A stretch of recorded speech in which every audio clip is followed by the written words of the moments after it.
Hello बच्चों। आज से हम मॉड्यूल सेकंड स्टार्ट कर रहे हैं और मॉड्यूल सेकंड का जो फर्स्ट चैप्टर है वो है mechanical properties of solid. Okay, सबसे पहली बात, ये जो चैप्टर है मैकेनिकल प्रॉपर्टीज ऑफ सॉलिड, ये चैप्टर क्लास 11th फिजिक्स का सबसे आसान चैप्टर है, सबसे छोटा चैप्टर है और जनरली सभी बच्चों को ये चैप्टर समझ में भी आ जाता है। ठीक है, और ये चैप्टर जिस टॉपिक पे बेस्ड है उस टॉपिक का नाम है इलास्टिक बिहेवियर ऑफ सॉलिड, जिसे इलास्टिसिटी भी बोला जाता है। ओके, और ये चैप्टर कंप्लीटली इसी टॉपिक पे बेस्ड है और इसी टॉपिक को हम यहां पे ब्रीफली एक्सप्लेन भी करने वाले हैं। ओके, तो हमारे चैप्टर का नाम है मैकेनिकल प्रॉपर्टीज ऑफ सॉलिड। तो हम कोई भी सॉलिड बॉडी कंसीडर कर सकते हैं। तो जो सॉलिड बॉडी होती है उसके अंदर दो बिहेवियर पाए जाते हैं, एक इलास्टिक बिहेवियर और दूसरा प्लास्टिक बिहेवियर। जनरली कोई भी बॉडी 100% परफेक्टली इलास्टिक भी नहीं हो सकती और 100% परफेक्टली प्लास्टिक भी नहीं हो सकती। कुछ हद तक वो इलास्टिक होती है और कुछ हद तक प्लास्टिक होती है। मतलब मान लो कोई भी मटेरियल है बच्चों, कोई भी मटेरियल आप कंसीडर कर लीजिए, वो कोई भी बॉडी हो सकती है। मे बी ये हो सकता है कि वो बॉडी 90% इलास्टिक हो और 10% प्लास्टिक हो, या ये भी हो सकता है कि वो 90% प्लास्टिक हो और 10% इलास्टिक हो। मतलब कोई भी बॉडी 100% परफेक्टली इलास्टिक नहीं हो सकती। वो नियरली इलास्टिक हो सकती है लेकिन 100% परफेक्टली इलास्टिक नहीं हो सकती, और उसी तरीके से 100% परफेक्टली प्लास्टिक भी नहीं हो सकती, वो नियरली प्लास्टिक हो सकती है। देखो, जैसे मैंने यहां पे स्टील, आयरन, कॉपर, एल्यूमिनियम, ये कुछ एग्जांपल लिखे हुए हैं, इनके अंदर इलास्टिक बिहेवियर होता है। लेकिन ये वो मटेरियल है, वो सॉलिड बॉडी है जो नियरली इलास्टिक होती है, जो नियरली इलास्टिक होती है। पर इसका मतलब ये नहीं है कि ये जो स्टील है ये इसके अंदर 100% परफेक्टली इलास्टिक बिहेवियर होता है। नहीं बच्चों, इसके ये नियरली इलास्टिक होती हैं। ओके, अब देखिए इलास्टिसिटी क्या होता है। सबसे पहले इलास्टिसिटी समझ लेते हैं कि इलास्टिसिटी क्या होता है, और उसी का जस्ट अपोजिट क्या होता है, आपका प्लास्टिसिटी। देखो, इलास्टिसिटी क्या होता है, जनरली अगर मैं इलास्टिसिटी को एक सिंपल लैंग्वेज में समझाऊं तो बच्चों, कोई भी बॉडी, हर बॉडी के अंदर कुछ ना कुछ इलास्टिक बिहेवियर होता है। उसी इलास्टिक बिहेवियर की वजह से हम बॉडी का शेप एंड साइज चेंज कर सकते हैं। जैसे मान लीजिए, जैसे ये आपका ये स्केल है बच्चों, देखो ये स्केल है। ठीक है, अब देखो ये जो स्केल है ना, इस स्केल के अंदर बच्चों ये कोई बॉडी है। मतलब मैंने आपको स्टार्टिंग में कहा था हम कोई भी बॉडी कंसीडर कर सकते हैं, कोई भी मटेरियल कंसीडर कर सकते हैं। तो मैंने यहां पे ये स्केल ले लिया है। अब देखो इस स्केल को देखिए, देखो इस स्केल के अंदर इलास्टिक बिहेवियर भी होगा और प्लास्टिक बिहेवियर भी होगा। सबसे पहले मैं इस इलास्टिक बिहेवियर को समझाने जा रहा हूं कि इलास्टिक बिहेवियर क्या होता है। देखो बच्चों, मैंने इस पे मान लो कुछ फोर्स अप्लाई कर रहा हूं, मैं ऐसे कुछ इस पे फोर्स अप्लाई कर रहा हूं। इस तरीके से मैंने ये फोर्स अप्लाई किया तो ये बैंड हो रहा है ना, इस तरीके से बैंड हो रहा है। लेकिन ये जो मैं फोर्स अप्लाई करने में लगाऊं, अगर मैं इस फोर्स को रिमूव कर देता हूं तो देन क्या होगा। देखो, मैंने इस फोर्स को रिमूव किया तो ये अपनी ओरिजिनल जो इसका कॉन्फ़िगरेशन था, जो इसकी ओरिजिनल पोजीशन थी, उस ओरिजिनल पोजीशन में ये वापस आ गया। तो क्यों ये वापस आया? देखो, जैसे मैं फोर्स अप्लाई कर रहा था तो बैंड हो रहा था। क्या हो रहा था? बैंड होने में लगा होता। तो ये जो बैंड हो रहा है, किस वजह से बैंड हो रहा है? क्योंकि इसके अंदर इलास्टिक बिहेवियर है। लेकिन जैसे ही मैं इस फोर्स को रिमूव कर दे रहा हूं बच्चों, जैसे ही मैं इस फोर्स को रिमूव कर दे रहा हूं तो ये अपनी ओरिजिनल पोजीशन को रीगेन कर दे रहा है, ये अपनी ओरिजिनल पोजीशन को रीगेन कर दे रहा है। ऐसा ये इसलिए कर पा रहा है क्योंकि इसके अंदर एक प्रॉपर्टी छिपी हुई होती है। उसी प्रॉपर्टी को क्या बोला जाता है? इलास्टिसिटी बोला जाता है। इलास्टिसिटी की ही वजह से ये ऐसा कर रहा है।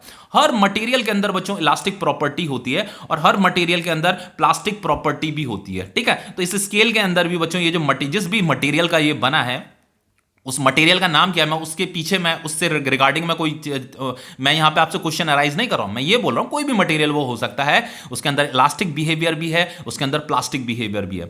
अब देखो इलास्टिसिटी का डेफिनेशन क्या कह रहा है? The property of a body to regain its original size and shape when the applied force is removed. जैसे ही बच्चों मैं इस स्केल पे जब फोर्स अप्लाई कर रहा था, जैसे ही मैंने इस अप्लाइड फोर्स को रिमूव किया, When the force is applied, जैसे मैंने अप्लाइड फोर्स को रिमूव किया तो इस बॉडी के अंदर एक प्रॉपर्टी छिपी हुई थी, जिसकी वजह से इस बॉडी ने क्या किया? Regain its original size and shape. बच्चों, इसने क्या किया? अपने ओरिजिनल साइज एंड शेप को रीगेन कर दिया। देखो, स्टार्टिंग में इसका ओरिजिनल कॉन्फ़िगरेशन ये था, इस तरीके से इसका ये लोकेशन, ये इसकी पोजीशन थी। अब मैंने इसकी पोजीशन को चेंज कर दिया। तो चेंज करने पे क्या हुआ बच्चों? जैसे ही मैंने इस फोर्स को रिमूव किया तो ये अपनी क्या है, अपनी ओरिजिनल पोजीशन में वापस आ गया। ये है कहने का मतलब। ठीक है, अब देखो बच्चों, यहां पे अगर हम देखो, यहां पे कुछ एग्जांपल लिखे हैं, steel, iron, copper and aluminium. ठीक है, देखिए ये जो स्टील होता है, steel is the most elastic material. Steel के अंदर सबसे ज्यादा इलास्टिक प्रॉपर्टी होती है। उसके बाद आयरन हो सकता है, उसके बाद कॉपर, देन एल्यूमिनियम, लेकिन सबसे ज्यादा जो इलास्टिक प्रॉपर्टी होती है वो स्टील के ही अंदर होती है।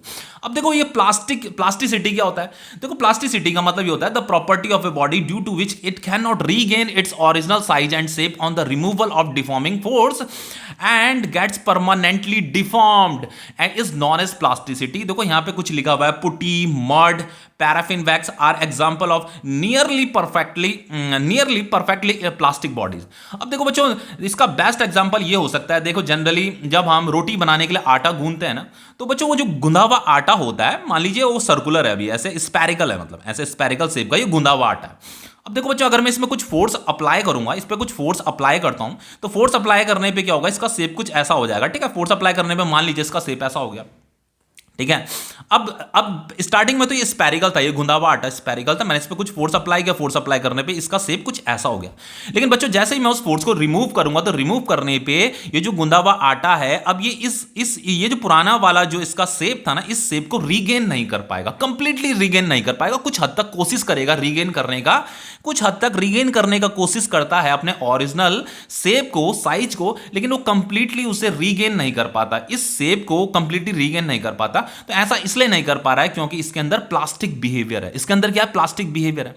इलास्टिक बिहेवियर होता बच्चों, तो जैसे ही मैंने इस पे फोर्स लगाया, फोर्स लगाने के बाद मैंने फोर्स को रिमूव किया, तो रिमूव करने पे इसे अपने इस ओरिजिनल शेप पे आ जाना चाहिए था, लेकिन नहीं आ पाया क्योंकि इसके अंदर प्लास्टिक बिहेवियर था।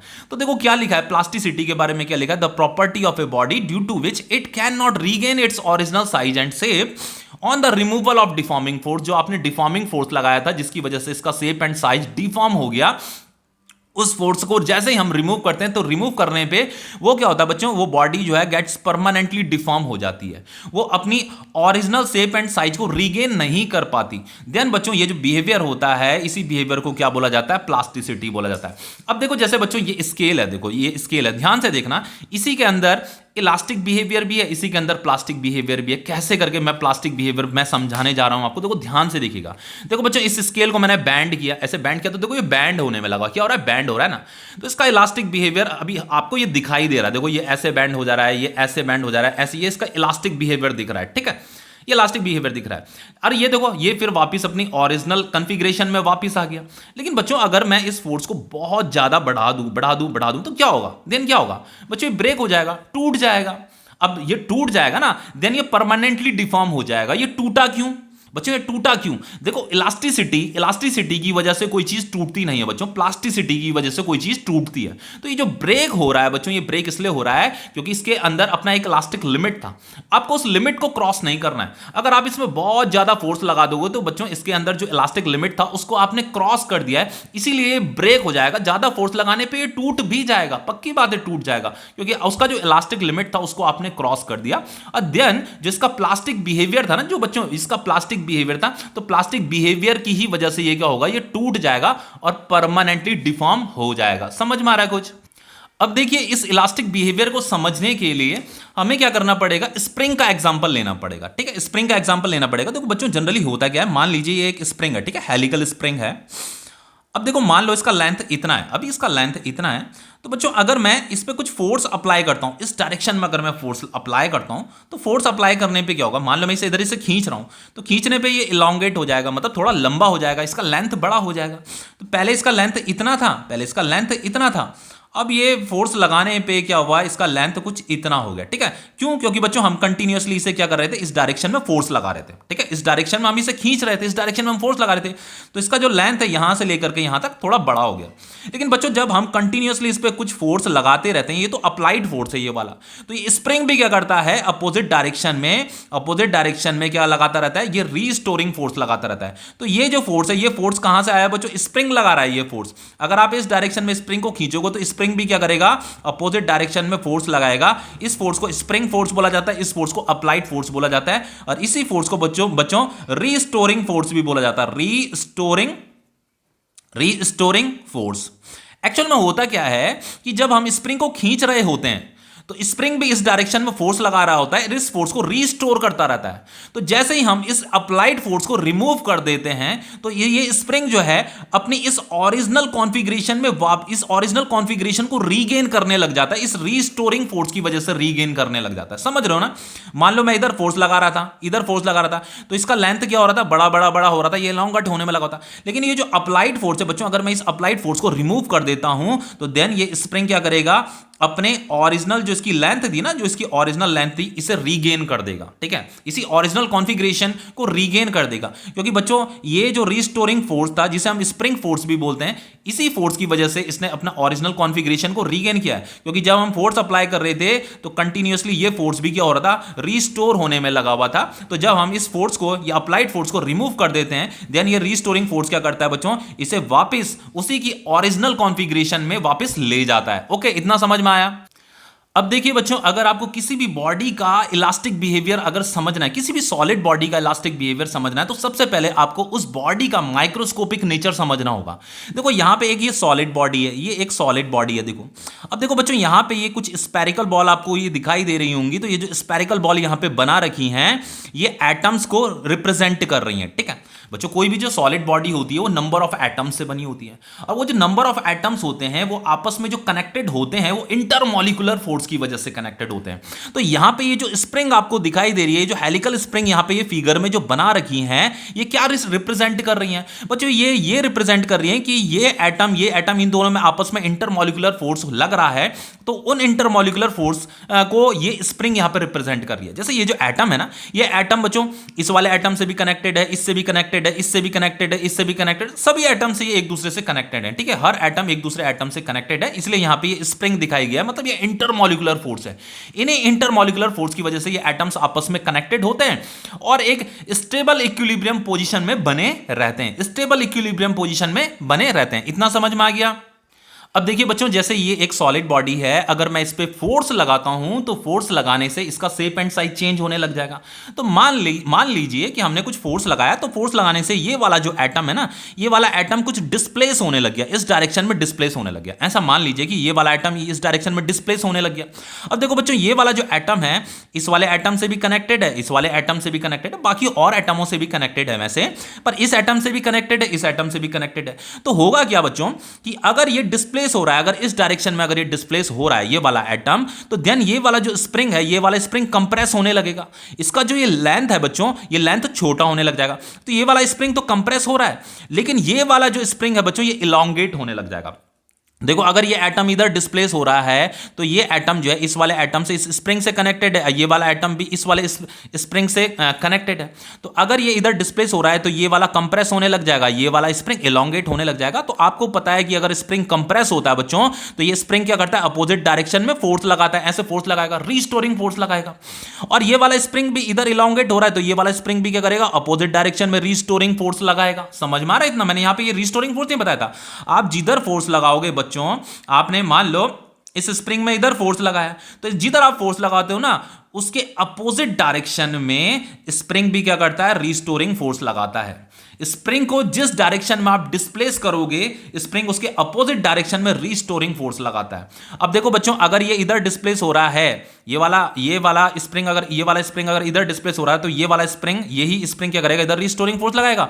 और ये वाला स्प्रिंग भी इस एटम से कनेक्टेड है, तो ये एटम अगर इधर डिस्प्लेस हो रहा है, तो ये स्प्रिंग भी क्या होगा, ये वाला स्प्रिंग भी इधर डिस्प्लेस हो रहा होगा, इलोंगेट हो रहा होगा, तो ये वाला स्प्रिंग क्या करेगा, इधर रीस्टोरिंग फोर्स लगा रहा होगा।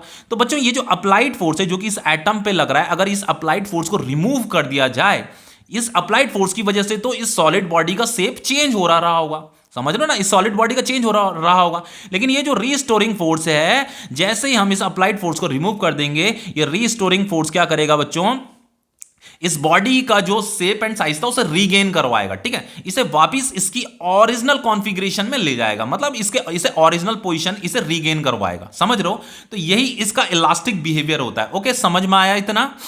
देखिए जैसे ही हम इस अप्लाइड फोर्स को रिमूव करते हैं ना, तो ये जो रीस्टोरिंग फोर्स है ये एक्शन में आ जाता है, जिसकी वजह से ये जो बॉडी है बच्चों, ये अपनी ओरिजिनल पोजीशन को रीगेन करने लग जाती है। ये सॉलिड बॉडी अपनी ओरिजिनल पोजीशन को रीगेन करने लग जाती है। किसकी वजह से करने लग जाती है? क्योंकि बच्चों ये जो रीस्टोरिंग फोर्स है ये एक्शन में आ जाता है, जैसे ही ये जो अप्लाइड फोर्स है ये रिमूव हो जाता है। ओके, इतना समझ में आ गया?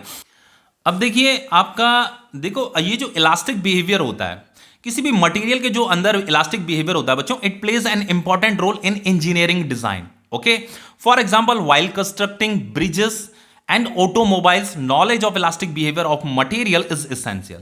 देखो बच्चों, इतना तो आपको पता चल चुका है कि कोई भी मटेरियल जो होता है उस मटेरियल के अंदर क्या होता है, इलास्टिक बिहेवियर होता है। जनरली बच्चों स्टील के अंदर सबसे ज्यादा इलास्टिक बिहेवियर होता है, ठीक है, स्टील के अंदर सबसे ज्यादा इलास्टिक बिहेवियर होता है।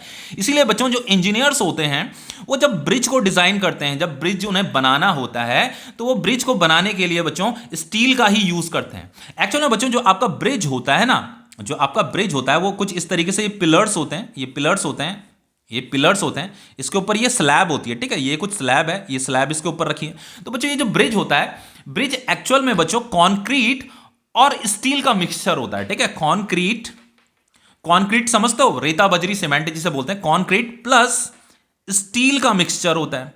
अब देखो बच्चों ये जो आपका ब्रिज होता है, आपने एक चीज देखा होगा, इस ब्रिज के ऊपर से बच्चों जब बसेस या ट्रक चलते हैं, इस ब्रिज के ऊपर से जब बसेस एंड ट्रक चलते हैं तो आपने देखा होगा ये ब्रिज हिलता है, ये ब्रिज हिलता है। जैसे मान लो यहां से कोई बस चल रही है, ठीक है, यहां पे आप खड़े हो रहे हो तो आप फील करते हो, आप नोटिस करते हो कि ये ब्रिज हिल रहा है। तो बच्चों ये ब्रिज जो हिल रहा है ना, वो इसलिए हिल रहा है क्योंकि ये जो ब्रिज है बच्चों, ये जो इसका पिलर है, ये जो पिलर है ये कंक्रीट प्लस स्टील के मिक्सचर से बना हुआ है। तो बच्चों जब ये यहां पे ये जो बस या ट्रक जो यहां पे चल रहा है ना, ये क्या कर रहा है, डाउनवर्ड डायरेक्शन में फोर्स लगा रहा है। अब देखो बच्चों जैसे ही ये डाउनवर्ड डायरेक्शन फोर्स लगा रहा है तो ये जो पिलर्स हैं ये क्या हो रहे हैं, कंप्रेस हो रहे हैं। क्या हो रहे हैं, कंप्रेस हो रहे हैं। लेकिन जब ये बस आगे चले जाएगी, ये बस आगे चले जाएगी या ट्रक आगे चला जाएगा बच्चों, तो ये जो फोर्स है, ये जो अप्लाइड फोर्स है, ये यहां से रिमूव हो जाएगा। देन ये जो ब्रिज है बच्चों, ये जो पिलर्स हैं, ये अपने साइज को रीगेन करने लग जाएंगे, इसीलिए हमें ये पुल जो है हिलता हुआ महसूस होता है, ठीक है। तो बच्चों ये जो स्लैब है, जिस स्लैब के ऊपर ये बसेस चल रही हैं या ट्रक चल रहा है, ये स्लैब भी बच्चों कंक्रीट प्लस स्टील का ही बना होता है। इसीलिए बच्चों जो पुल होता है, पुल के अंदर जो स्ट्रेंथ होती है वो इसी की वजह से होती है, स्टील प्लस कंक्रीट की वजह से होती है, ठीक है। क्योंकि स्टील के अंदर बच्चों क्या होता है, स्टील के अंदर सबसे ज्यादा इलास्टिक बिहेवियर होता है। ओके, इतना समझ में आया।